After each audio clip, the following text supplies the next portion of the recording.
Hi, thanks for joining me for this session of Reclaim Your Peace, the freedom of letting go. My name is Belle Flowers and I am one of the CBHS Wellness Consultants.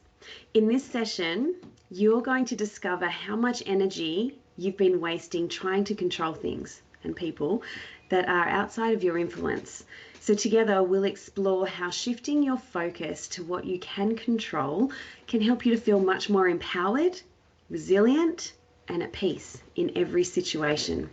Now, before we get into the session, let me just start by saying that everything in this presentation has been prepared by health professionals and is intended for general information only.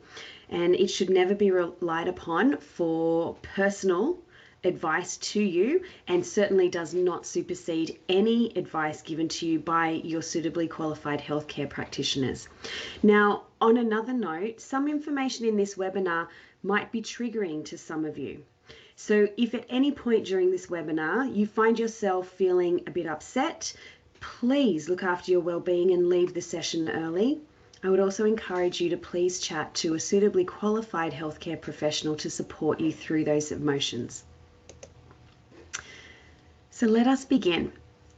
I'm going to be teaching you a little bit about the let them theory, and hopefully you can put some of the tools in place to reduce any chronic stress you might have in your life. You'll learn how to shift your focus from external stresses like challenges at work or challenging situations in the family or even external expectations, so that you can focus on what is in your control, which is your reactions, your responses, and your behaviors. You'll learn when you stop focusing on other people, you'll free yourself from unnecessary stress. We know that overthinking and rumination can increase your stress levels. So by utilizing some of the tools in this session, it will ease some of that stress you might be feeling. This session is all about a mindset shift. So let's hear a little bit more about what the let them theory is and where it came from. So I'm going to start by reading some of the lines on this screen. The power of let them. If they want to choose something or someone over you, let them. If they are showing you who they are and not what you perceived them to be, let them. If they want to judge or misunderstand you, let them. This is a poem by Cassie Phillips, and she wrote this in around 2022. Now, earlier in 2025, I first heard of the let them theory through the New York Times best-selling author and podcaster Mel Robbins. And she talks about this let them theory, and it really resonated to me. However, I started to look online and see that maybe she wasn't the one that came up with this theory, and I found the poem that you can see on the screen. I really enjoy what the author of this poem says and why she wrote the poem. She says, like most people, I have lived my life as my worst enemy, and it often seems like when I'm happy, I sabotage myself with my needy insecurity. It's like I try to hurt myself by ruining any peace, calm, and security that I find.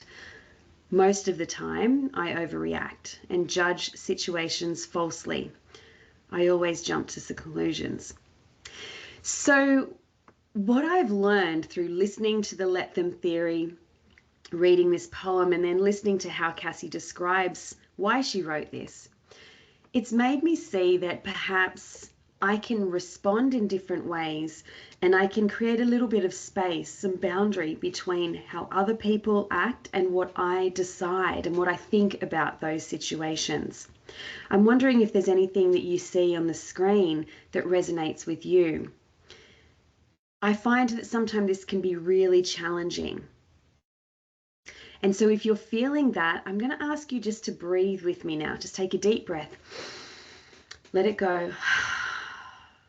And we're going to come back to focus on the next slide as we start to see some examples so that we can really look into why. Why does this theory have so much power, and why does it evoke so much feeling within us? So let me give you some examples. A friend cancels plans last minute again. Let them. If they're unreliable, that's their choice. Years ago, I had a friend who I started to notice a pattern. As a young mum with young kids, my days that I could go and hang out with friends were really in short supply. And I started to notice that when I called her to make plans, she would always cancel in the last minute, and then it would leave me with no plans and a free night. And I found that really frustrating. So what I started to do, and I didn't even know about this theory at the time, was I started to write the plans in pencil in my diary, not pen. Because if anyone else asked, hey, are you free on this particular time, I would go, yes, I am, because I knew my friend in pencil would cancel. So what I was doing was taking back that power for myself. And of course, if she ever said anything, I would have quickly changed plans, but she never did. And we're not friends anymore. We've drifted away. As so often happens in our life, some people come into our lives for a reason, a season, or a lifetime. But I could have made that about me. I could have said to myself, well, I'm not good enough as a friend, or maybe there's something about me that's not okay. Instead, I learned to let them do what they need to do. When she's ready to hang out with me, she will, and she often did on her terms. But what I did was take back the control for what my responses would be. So what about if there's a colleague, whether you're still working or whether you can remember this from the past, a colleague takes credit for your work. You work hard on a project, but in a meeting, a colleague takes the credit. I'm going to challenge you here. Instead of being resentful, let them. And I know that that can feel really hard, but instead of feeling upset, you can reclaim your peace, your time, and your energy. Their behavior reflects them, not you. So let them. And the second part of this lesson is, and now let me. This means that you can calmly advocate for yourself. You can let your consistent good work speak for itself, and you avoid unnecessary stress and focus on your growth. Okay, I think we need to do a deep breath here. Do it with me. Let them, let them, let them. And that's as simple as that sometimes. I wonder if you're in the online dating world. Have you ever had a person who's ghosted you? Let them. Shift your attention to the people who are showing up for you. And I know this can be really hard because we can make it about us. But I've taught this session in numerous different environments with different groups of people. And I asked one person, have you ever ghosted someone? And they said yes. And I said, why? And they said, well, they didn't know how to say they weren't interested. And they didn't want to hurt their feelings. And they felt bad. So instead they ghosted them. So you see how sometimes other people's behavior is about them. It's not about you. But I can guarantee on the other side of that, we sit there thinking, oh my gosh, it's something to do with me. And really it was something to do with them. So let them. And now let me focus on those who are showing up. Let me put my attention elsewhere. If I need to know it's something about me, then I would hope that at some point someone will tell me, or it will come to my awareness. All right, let's switch gears a little bit. What about if someone cuts you off in traffic? Now, I'm in Sydney. Sydney drivers are aggressive. And there is a lot of verbal and hand gestures that get thrown about, particularly during peak hour, which seems to be getting longer and longer, by the way. It's not just 1 hour anymore. My suggestion is, if someone cuts you off in traffic, breathe in, breathe out, let them. Thank God that you missed an accident. Yeah? Thank goodness that you're not involved in anything worse than someone just cutting you off. Resist the urge to verbally teach them how to drive, yeah? Step back, reclaim your peace, protect your well-being. You won't change anyone by yelling at them or beeping your horn or any other carry on that you want to do. And believe me, it could make things much, much worse. Road rage is a real issue. And what about if you've got kids? If you've got young kids, or if you remember having young kids, all the squabbling or the fighting over, there's an object in the house, a toy or whatever, that no one looks at. And then suddenly one of them looks at it and then everyone wants to have it, right? Do you remember this? I certainly do. Now, when they get a bit older, their moods can feel really heavy through the teenage years. And, as a mum, I just want a peaceful, happy, harmonious home, right? So I've got teenagers and beyond now. And so what I think to myself is, let them be in a mood. Let them sort out their squabbling. And now let me leave the room. Let me put my attention elsewhere. Let me focus on a chore I was doing, or let me focus on another child who's not involved in the mood or the squabbling or what have you. While they learn to calm down and deal with their own stuff, it helps me to stay calm and clear-headed for when I really do need to step in, when it's really important.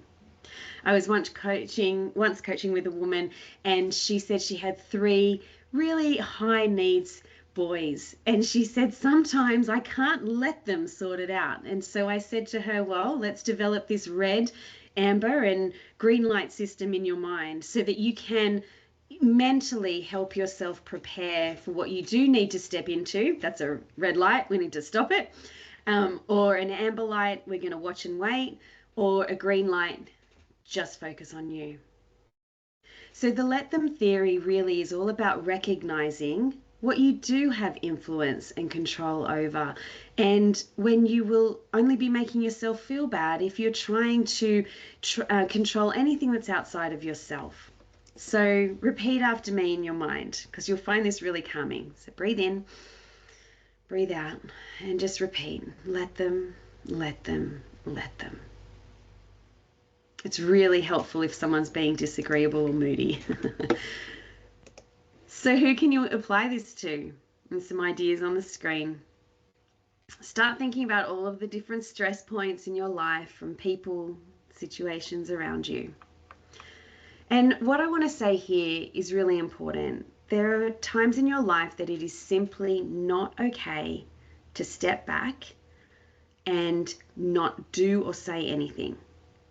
But when you learn how to tell the difference between what is truly important in speaking up about and that which is not in your sphere of control, your world becomes infinitely less stressful. So learning what's inside and outside of your control is a self-mastery tool. So let's get into this a little bit. I often talk about the illusion of control because it is an illusion. It leads to frustration, resentment, and stress.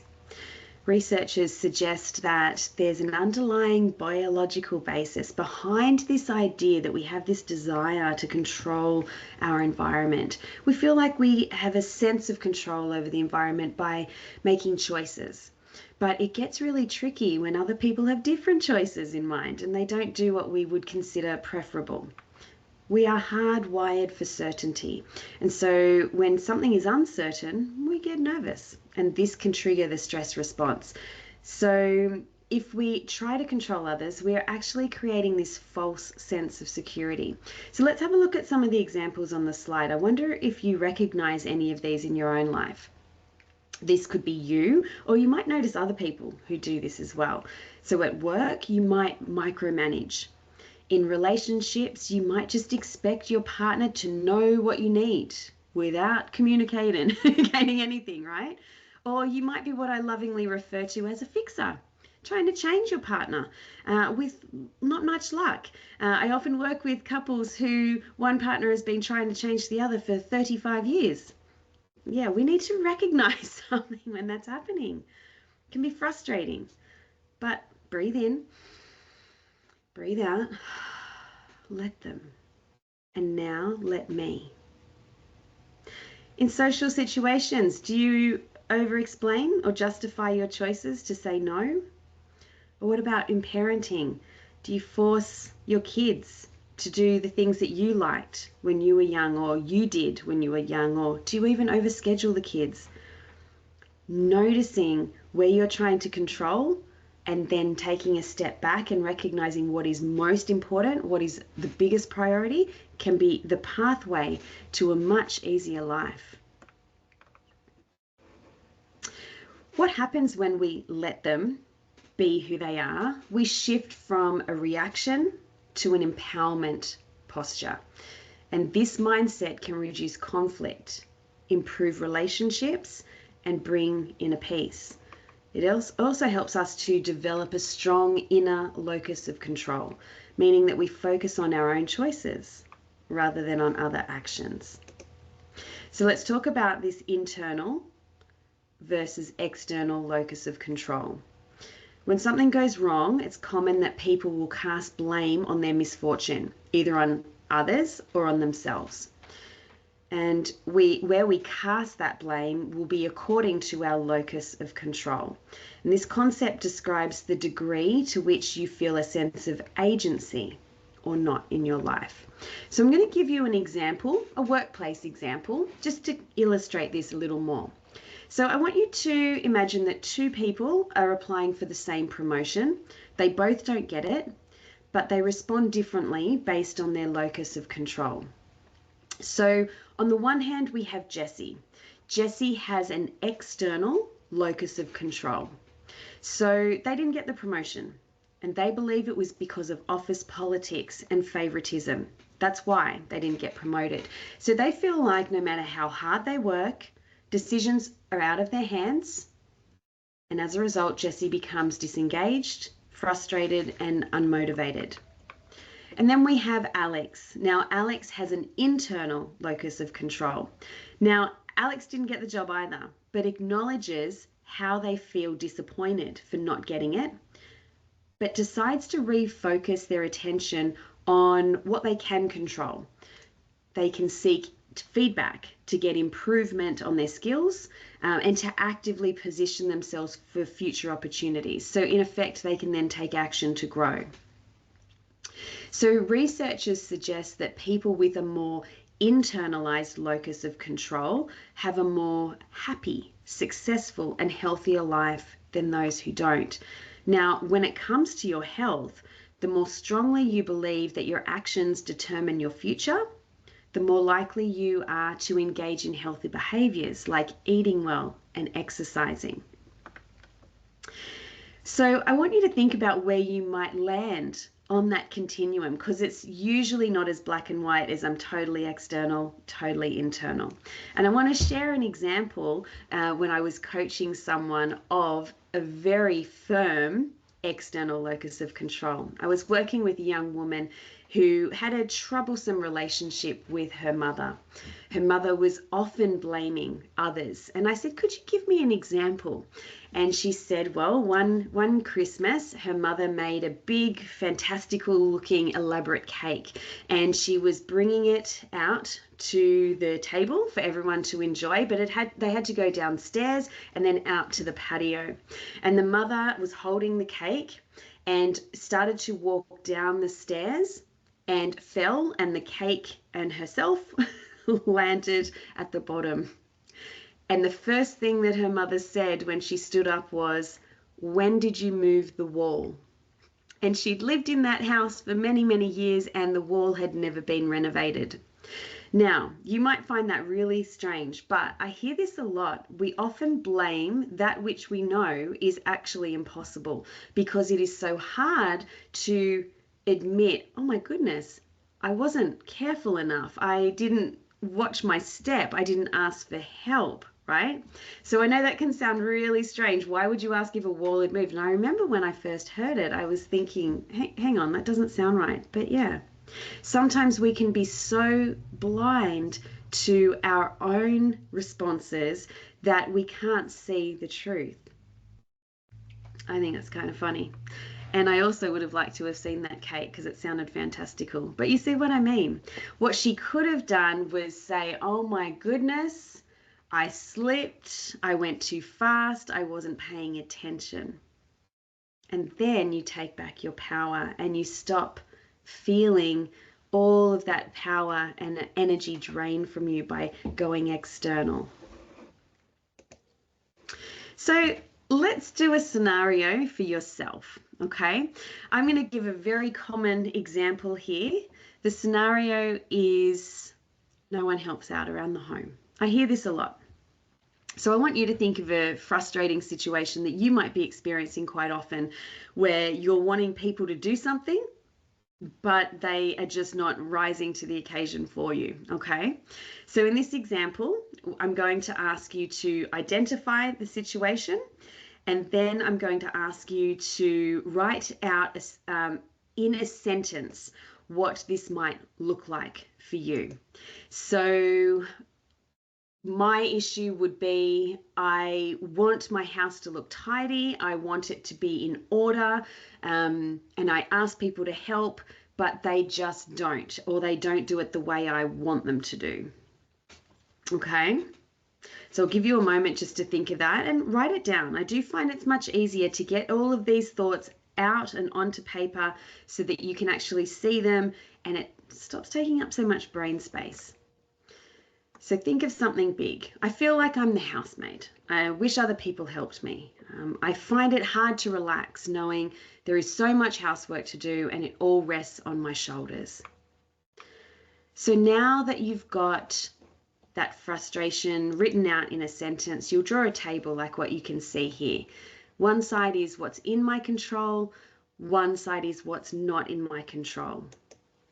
And then you can allow yourself to start to see what is that you can focus on for yourself. So, you could ask the people in your household to help.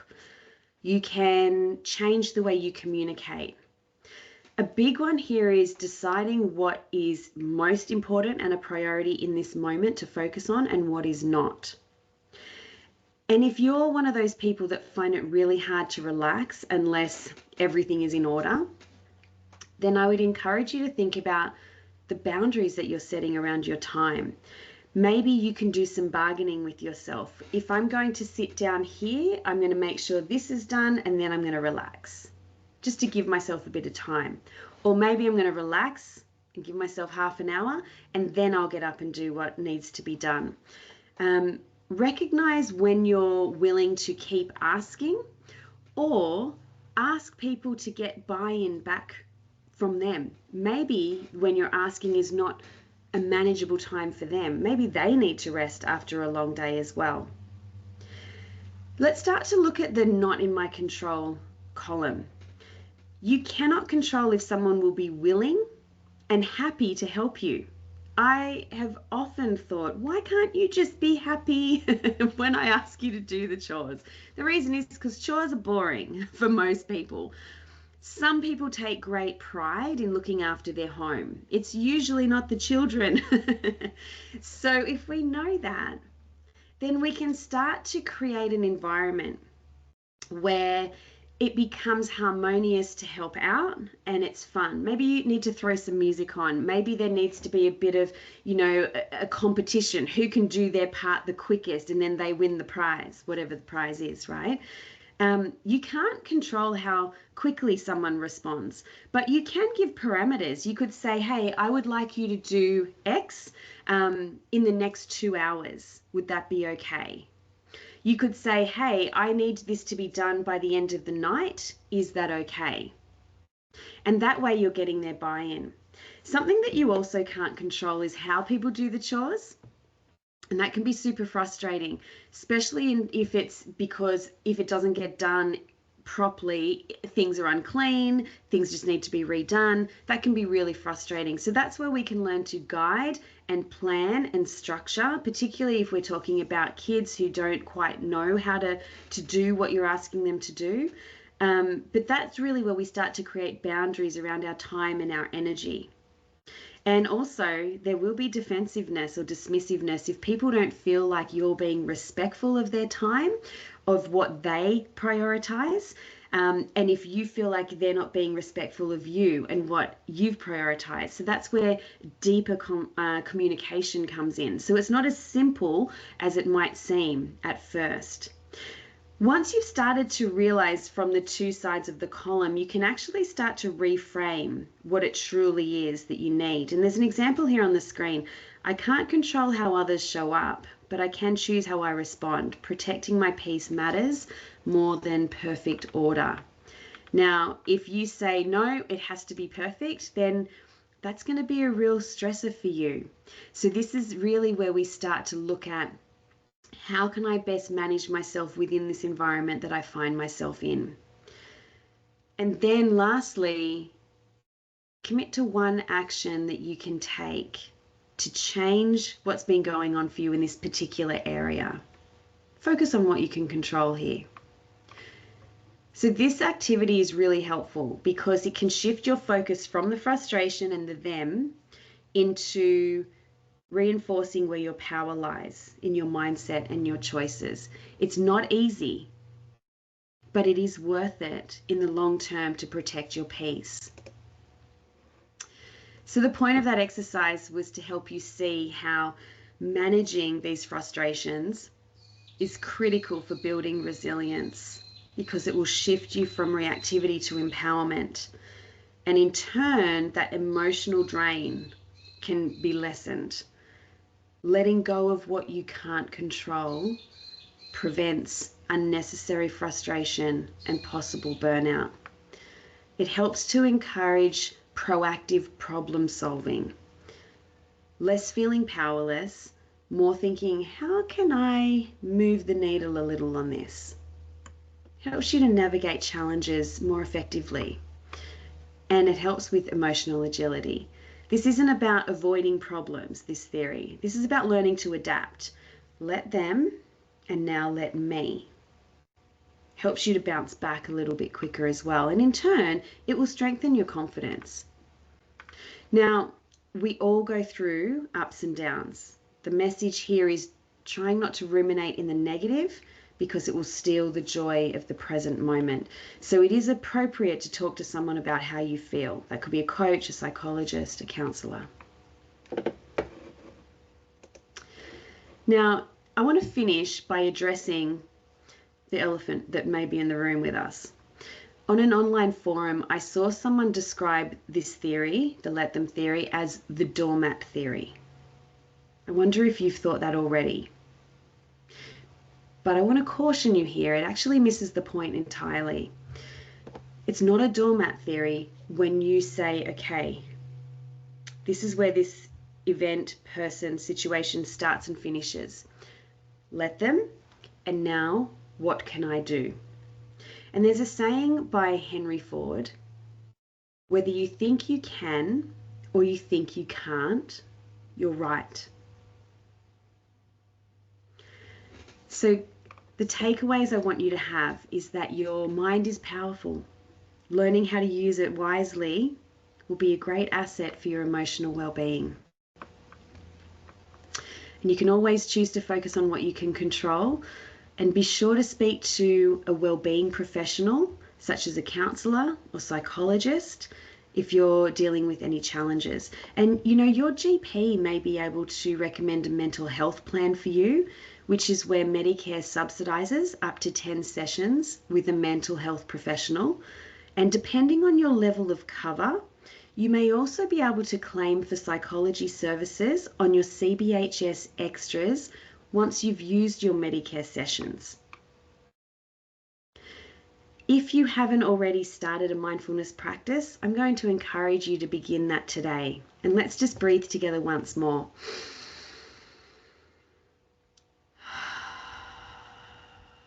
So this isn't about sighing in frustration. This is about breathing deeply to bring us back into our body so that we can choose to respond and then let our behavior follow.